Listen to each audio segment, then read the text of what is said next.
بسم اللہ الرحمن الرحیم۔ السلام علیکم ورحمۃ اللہ وبرکاتہ۔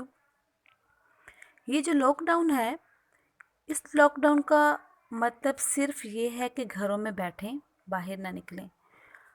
حکومت نے کہیں بھی ہمیں یہ نہیں کہا یا ہماری بالکل بھی یہ ڈیوٹی نہیں لگائی کہ 24 گھنٹے ہم سوشل میڈیا پر، الیکٹرانک میڈیا پر صرف یہی ٹاپک ڈسکس کرتے رہیں، اسی کے میسیج فارورڈ کرتے رہیں، اسی پہ ریسرچ کرتے رہیں۔ جب ہم 24 گھنٹے اسی پہ بات کرتے ہیں تو ہمارے اندر نیگیٹو فیلنگز پیدا ہوتی ہیں، جو کہ ایگزائٹی، ٹینشن، ڈپریشن کی عام طور پہ فیلنگز ہوتی ہیں۔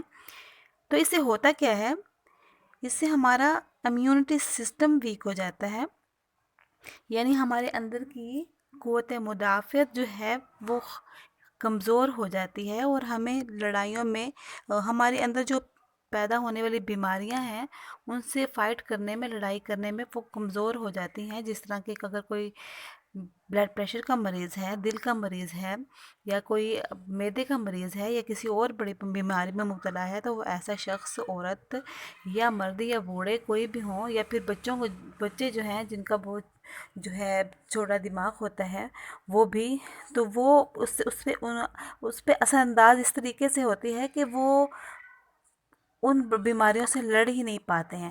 تو ضروری نہیں ہے کہ کرونا وائرس سے نہیں لڑ پائیں گے، بلکہ ان کو تو کوئی چھوٹی سی بھی بیماری یا کوئی اور چیز پیش آئے گی تو وہ اپنی اس بیماری کے ہوتے ہوئے، کیونکہ ان کا اندر کا سسٹم جو ہے وہ قوت مدافع جو ہے کمزور ہو چکی ہوتی ہے، تو وہ کسی بھی بیماری میں مبتلا ہو کے وہ بہت بڑا کسی نقصان کا باعث ان کے لیے بن سکتا ہے۔ تو دیکھیں، ایک واقعہ یہاں پہ مجھے یاد آ رہا ہے کہ ایک سانپ اپنے زہر کی تعریف کر رہا تھا کہ میرا ڈسا ہوا پانی بھی نہیں مانگتا، یعنی اتنی جلدی اس کو موت آتی ہے۔ پاس بیٹھا ایک مینڈک اس کا مذاق کر رہا تھا۔ مینڈک کہتا ہے کہ لوگ تیرے خوف سے مرتے ہیں، زہر سے نہیں مرتے۔ دونوں کا مقابلہ لگ گیا۔ طے یہ پایا کہ کسی راہگیر کو سانپ چھپ کے کاٹے گا اور سامنے مینڈک آئے گا، دوسرے راہگیر کو مینڈک کاٹے گا اور سانپ سامنے آئے گا۔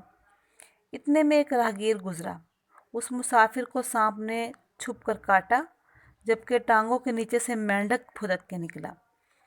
راہگیر مینڈک دیکھ کے ذرا سا ٹانگ کھجا کے تسلی سے چل پڑا کہ خیر ہے، مینڈک سے کیا فرق پڑتا ہے۔ تو وہ دونوں اسے دور تک جاتا دیکھتے رہے، وہ آدمی صحیح سلامت چلا گیا۔ دوسرا راہگیر گزرا، اس راہگیر کو مینڈک نے چھپ کر کاٹا اور سانپ پھن پھلا کے سامنے آ گیا۔ مسافر دہشت سے فوراً مر گیا۔ تو بات یہ ہے کہ دنیا میں ہزاروں افراد روزانہ مرتے ہیں جنہیں مختلف امراض ہوتے ہیں، یا بعض کو کوئی مرض بھی نہیں ہوتا، جبکہ کرونا کی شرح اموات اس کا اشر اشیر بھی نہیں ہے۔ لہٰذا سوشل میڈیا پر دہشت مت پھیلائیں۔ یہ ٹھیک ہے کہ کرونا وائرس ایک دوسرے سے لگتا ہے، تو اس کے لیے کیا کرنا ہے، احتیاط کریں، جتنی کر سکتے ہیں احتیاط کریں، لیکن مرنے سے پہلے مر نہ جائیں، ریلیکس رہیں۔ کرنے کو ہمارے پاس اور بھی بہت سے کام ہیں کہ ان دنوں میں ہم کیا کریں، ہم بکس پڑھیں، اللہ تعالیٰ کی عبادت کریں، اللہ سے زیادہ قریب ہو جائیں، بچوں سے کھیلیں، بچوں کو نئی نئی باتیں سکھائیں، اپنی کوئی ڈائری لکھیں، تلاوت قرآن پاک کریں، یا قرآن کو سمجھیں۔ وہ بھی لوگ ہیں جن کو قرآن پاک کا تلفظ غلط ہے، وہ اپنا قرآن پاک کا تلفظ ٹھیک کریں گھر میں اگر کوئی ان کو پڑھانے والا ملتا ہے، ورنہ وہ آن لائن پڑھ سکتے ہیں۔ تو اسی طرح گرلز جو ہیں، جو ان کو ضرورت ہے، کوکنگ سیکھیں، سلائی سیکھیں اپنے گھر میں، اور چلیں اللہ تعالیٰ نے ہمیں موبائل دیا ہوا ہے تو اس کا مس یوز مت کریں، موبائل کو اچھے طریقے سے آپ اس کا یوز کر سکتے ہیں۔ ہمارے بہت سے ایسے دوست ہوتے ہیں، ہمارے رشتہ دار ہوتے ہیں، ہم سالوں ان سے بات نہیں کر سکتے ہیں، تو ہم ان سے فون پہ بات کر سکتے ہیں، اچھے ٹاپکس پہ ان سے بات کر سکتے ہیں۔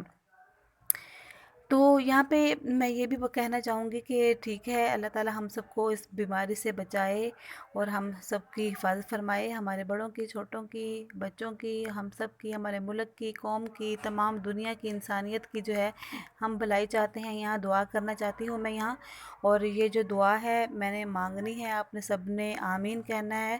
انشاءاللہ تعالیٰ یہ ہم اکٹھی دعا مانگیں گے، سب آمین میں شامل ہو جائیں گے تو انشاءاللہ ہم سب امن میں رہیں گے۔ تو یہ آپ سب میرے ساتھ اللہ پہ پورا بھروسہ کر کے، پورا یقین کر کے اللہ تعالیٰ سے ہم یہ دعا مانگتے ہیں۔ اللہم ان ھذا المرض جند من جنودک تصیب به من تشاء وتصرف عن من تشاء اللہم تصرف عنا وعن بیوتنا وعن اہلینا وازواجنا وذرارينا وبلادنا وبلاد المسلمين واحفظنا مما نخاف ونحذر فأنت خير حافظا وأنت أرحم الراحمين۔